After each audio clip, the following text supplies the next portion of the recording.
जय हिंद दोस्तों, welcome back to our channel. मैं एडवोकेट मोहम्मद आबाद कुरैशी। आज हम बात करने आए हैं लोकसभा चुनाव 2024 के बारे में। फिलहाल देश में जो है बहुत ही अच्छी तरीके से लोकसभा का चुनाव चल रहा है। और लोकसभा के चुनाव में जो है 4 फेज का चुनाव कंप्लीट हो चुका है, 4 चरण कंप्लीट हो चुके हैं। और चारों ही चरण में बहुत ही अच्छा मतदान हुआ है, जितना परसेंटेज मतदान का रहना चाहिए था। हालांकि उतना तो नहीं हुआ, लेकिन फिर भी बहुत अच्छा मतदान हुआ है। मैं अभी आपको चारों चरणों के मतदान के बारे में बताऊंगा। पहले चरण में कितनी सीटों पे वोट डाले, कितना परसेंटेज मतदान हुआ। इसी तरह दूसरे, तीसरे और चौथे चारों चरणों के मतदान में कितनी सीटों पे अब तक चुनाव हो चुका है, कितनी सीटों का चुनाव बाकी है, कितने राज्यों की सीटों का चुनाव हो चुका है और कितने राज्यों में भी चुनाव बाकी है। इसके बारे में पूरे विस्तार से इस वीडियो में बताऊंगा। तो वीडियो को बहुत ही अच्छी तरह देखें और समझें। जिन जगह, जिन लोकसभा क्षेत्रों में, जिन स्टेट में वोट पड़ चुके हैं, उनकी वे तो वीडियो देखें या ना देखें, लेकिन जो भी लोग आप मेरी सोशल मीडिया पे, मेरे चैनल पे, यूट्यूब पे अगर मेरी वीडियो देख रहे हैं और अभी तक आपके यहाँ चुनाव नहीं हुए हैं, तो आप इस वीडियो को जरूर देखें और फिर सोचें और समझें। मैं यहाँ किसी पार्टी विशेष का प्रचार नहीं कर रहा हूँ। मैं सिर्फ ये चाहता हूँ कि लोग जो है ज्यादा से ज्यादा मतदान करें, जिससे जो है अच्छे अच्छे नेता चुन कर आए और देश के विकास में भागीदार बने। क्योंकि जब देश तरक्की करेगा तभी हम और आप तरक्की कर सकते हैं। तो ठीक है, वीडियो को शुरू करते हैं। आज मैं पूरी विस्तार से आपको जो है पूरा लोकसभा चुनाव के 4 फेज का विश्लेषण बताऊंगा और उसके ही हिसाब से आगे की बात बताऊंगा जो बाकी 3 फेज के चुनाव रह रहे हैं। दोस्तों, चुनावी माहौल चल रहा है। चुनावी माहौल में सोशल मीडिया पे बहुत सारी वीडियो है। कुछ लोग जो है भाजपा विरोधी हो सकते हैं, कुछ लोग जो है भाजपा के पक्ष से हो सकते हैं, कुछ एनडीए गठबंधन को सपोर्ट कर रहे हैं, कुछ इंडिया गठबंधन को सपोर्ट कर रहे हैं। तो आप सपोर्ट चाहे जिसे गठबंधन को कर रहे हैं, मेन जो मकसद है हमारा है वोट परसेंटेज बढ़ाना। तो उसके लिए क्या करना है, कैसे करना है, इसी को मैं बता रहा हूँ। अगर मेरी इस वीडियो को देख के कुछ भी परसेंटेज बढ़ा तो मुझे बड़ी खुशी होगी। एक सोशल मीडिया पे ध्रुव राठी है और आजकल उसकी वीडियो जो है मिलियनों में व्यू जा रहे हैं, मिलियनों उसके सब्सक्राइबर हैं और बहुत जबरदस्त पसंद की जा रही है। खासकर वे लोग उसे ज्यादा पसंद कर रहे हैं जो मोदी विरोधी है, क्योंकि वो जो उसकी आजकल की जो वीडियो आ रही हैं वो मोदी विरोध में आ रही हैं। और पूरा ऐसा दिखाया जा रहा है कि मतलब पूरे देश का नाश जो कर रखा है इन्होंने ही कर रखा है। वो जर्मनी में रह रहा है, आप इंडिया में रह रहे हैं, आपको बेहतर पता है। मैंने भी इस टॉपिक पे पहले भी एक वीडियो डाली थी, अगर आपने मेरी वो वीडियो देखी होगी। मैंने उस वीडियो में भी आपको बताया था आपके मुद्दे अलग हैं, देश के मुद्दे अलग हैं, राज्यों के मुद्दे अलग हैं। ये देश का चुनाव है। आपका जो सांसद होगा, आपका जो प्रतिनिधि होगा, वो आपकी लोकसभा का प्रतिनिधित्व करेगा और आपके क्षेत्र के मुद्दे संसद में उठाएगा और आपकी बातों को हल कराएगा। विरोध के नाम पर किसी ऐसे कैंडिडेट को मत चुन लेना जिसे आप पूरे 5 के 5 साल ढूंढते फिरो कि हमारा कैंडिडेट कहाँ गया। विरोध अलग चीज है, कैंडिडेट अलग चीज है। कैंडिडेट आपका अपना है, आपके लोकल का है, आप उसे जानते हैं, पहचानते हैं। जानते हैं पहचानते नहीं है तो आपके यार, रिश्तेदार, दोस्त, पड़ोस में, गांव में किसी ना किसी के वह कांटेक्ट में होंगे आपके कैंडिडेट। तो आप कैंडिडेट भी देखिए, पार्टी भी देखिए, देश भी देखिए, सब कुछ देखिए, सब सोचिए समझिए। सोशल मीडिया पे या किसी के बहकावे में आकर किसी पार्टी विशेष का विरोध या किसी पार्टी विशेष के पक्ष में मतदान मत करिए। आप अपना भाईचारा, देश का भाईचारा, क्षेत्र का भाईचारा, देश का विकास, अपना विकास, क्षेत्र का विकास, सब मुद्दों को अपने ध्यान में रखिए। महंगाई को ध्यान में रखिए, शिक्षा को ध्यान में रखिए और व्यापार को ध्यान में रखिए, रोजगार को ध्यान में रखिए, नौकरियों को ध्यान में रखिए। हर मुद्दे पर आप गौर करिए और उसके बाद वोट करिए।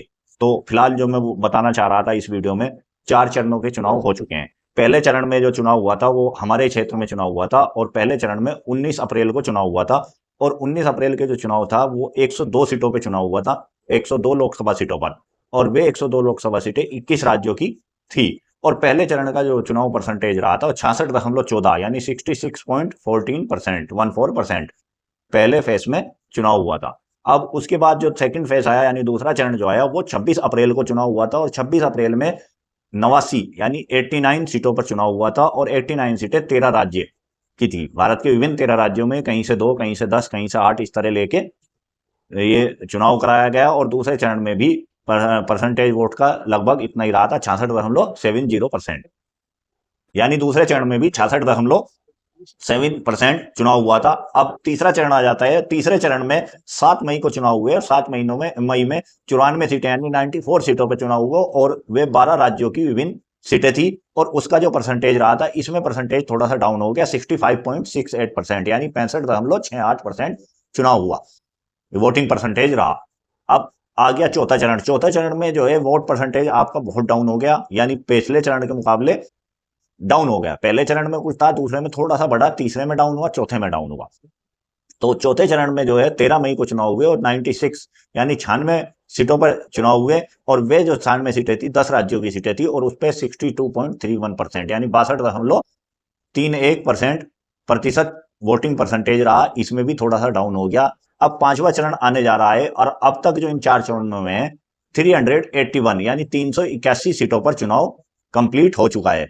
और पूरे भारत में लोकसभा की 543 सीटें हैं। बाकी सीटें जो है 162 सीट के लगभग बच गई हैं, जिन पर 3 चरण और रह गए हैं, उनमें चुनाव होना है। तो पांचवा चरण जो है 20 मई को है, 1-2 दिन बाद जो है ये चुनाव है पांचवें चरण का। और इसमें देश की 49 सीटों पर चुनाव होंगे, 8 राज्यों में चुनाव होंगे, 8 राज्यों की 49 सीटों पर चुनाव होंगे। और हम चाहते हैं जैसे ये परसेंटेज घट रहा है, आप लोग मेहनत करें और अपना वोट परसेंटेज बढ़ाएं। आप किसी भी पार्टी को वोट दें, किसी भी कैंडिडेट को वोट दें, लेकिन वोट जरूर करें।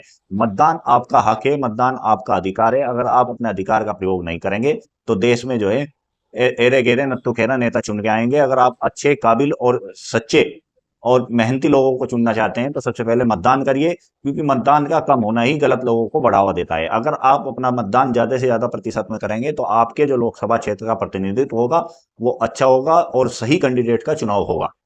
बहुत सी बार जितने लोगों ने परसेंट ने मतदान नहीं किया उससे कम प्रतिशत वोट लेकर, यानी 62% कहीं मतदान हो रहा है तो इसका मतलब 38% लोगों ने वोट नहीं किया और 62% में से उसे 38% वोट भी नहीं मिली, वो कैंडिडेट जीत गया। तो ज्यादा से ज्यादा मतदान करें, ज्यादा से ज्यादा वो करें। उसके बाद देश में जो है 25 मई को चुनाव है, 57 सीटों पे, 7 राज्यों की 57 सीटों पर चुनाव होंगे। और लास्ट जो चुनाव है 7वां चरण, वो 1 जून को है और उसमें भी 57 ही सीटें हैं, 8 राज्यों की हैं। तो इसमें आप लोग कोशिश करिए, जहां जहां अभी तक चुनाव नहीं हुआ है वहां अपनी वोट परसेंटेज बढ़ाएं, किसी के बहकावे में ना आए, किसी के विरोध में मत आए। अपने क्षेत्र को देखिए, अपने देश को देखिए, अपने भाईचारे को देखिए और सब मुद्दों को देख के, पिछले 10 साल से केंद्र में एक सरकार है, उसका पूरा कार्यकाल, पूरा कामकाज आपने देखा है। अच्छी लग रही है तो वोट करिए, अच्छी नहीं लग रही तो बदल दीजिए। यह आपके ऊपर निर्भर करता है। एक एक वोट कीमती है। एक वोट की ताकत इतनी होती है कि एक वोट से हिंदुस्तान में सरकार भी गिर गई थी। तो आपकी जो एक वोट है वो बहुत कीमती है, क्योंकि ये वोट का जो अधिकार है, यो एक ऐसा, संविधान ने हमें ऐसा अधिकार दिया है, संविधान का ये एक ऐसा अधिकार है कि प्रधानमंत्री की भी एक ही वोट होती है और एक आम वोटर की भी एक ही वोट होती है। जो प्रधानमंत्री, राष्ट्रपति की भी एक ही बार गिनी जाएगी और हमारी भी एक ही बार गिनी जाएगी। तो वोट का जो अधिकार है बिल्कुल बराबरी का अधिकार है। इसमें ऊंच नीच, जाति धर्म का कोई भेदभाव भारतीय संविधान ने किसी तरह का नहीं रखा है। आप जो लोग बालिक हैं, जिनकी वोटर लिस्ट बनी हुई है, वोट जिनकी आई हुई है, अपना मतदान करिए। और जो लोग पहली बार वोट करने जा रहे हैं उन्हें बहुत बहुत बधाई। मतदान में जरूर हिस्सा लें। अगर आप अपना काम थोड़ा सा आगे पीछे कर देंगे, अगर आपको कहीं जाना आना है, एक आध दिन आगे पीछे चले जाएंगे और वोट में हिस्सा लेंगे तो ये आपका बहुत बड़ी खुशनसीबी होगी। एक लाइन है कि सामान 100 बरस का, पल की खबर नहीं, कल क्या होगा किसी को नहीं पता। लेकिन आपको ये अधिकार मिला हुआ है।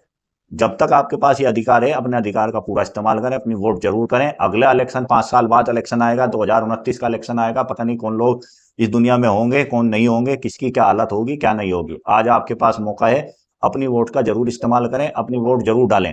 देश हित में वोट डालें, भाईचारे के लिए वोट डालें, विकास के लिए वोट डालें। और आपके जो भी अपने क्षेत्रीय मुद्दे हैं उन पे वोट डालें। जाति धर्म के नाम पर बिल्कुल वोट नहीं डालें। आपको भी यहीं रहना है, हमें भी यहीं रहना है, आपका भी यहीं कारोबार है, हमारा भी यहीं है। कोई कहीं नहीं जाने वाला है, कोई कहीं निकलने वाला नहीं है। किसी के बहकावे में मत आए। अपने फ्यूचर को देखिए, अपने बच्चों के फ्यूचर को देखिए और सब कुछ सोच के वोट जरूर करें।